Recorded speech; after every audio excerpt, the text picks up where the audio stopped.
ఒక వ్యభిచారం చేయాలన్నా, ఒక దొంగతనం చేయాలన్నా, ఒక తప్పుగా ఆలోచించాలన్నా, మీ లోపల గూడు కొట్టుకున్న ఆ పాప నియమం మీ శరీరంలో ఎక్కడో దగ్గర భద్రపరుస్తుంది తప్ప ఈ చూడగానే మిమ్మల్ని రాబట్టేసుకుంటది, మిమ్మల్ని లొంగ తీసేసుకుంటది.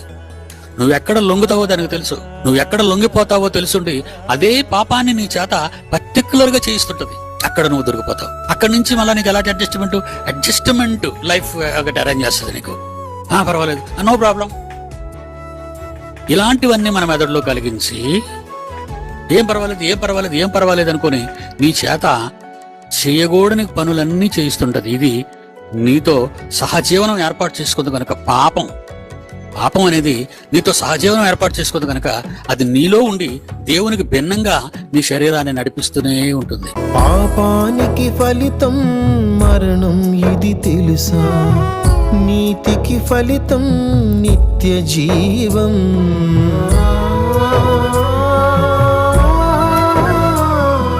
పాపానికి ఫలితం మరణం, ఇది తెలుసా?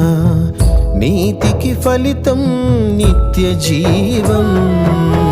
పాపం విడచి నీతిగా బ్రతికి, పాపం విడచి నీతిగా బ్రతికి ప్రభు యేసు ద్వారా పరమునకు చేరు. ప్రభు యేసు ద్వారా పరమునకు చేరు.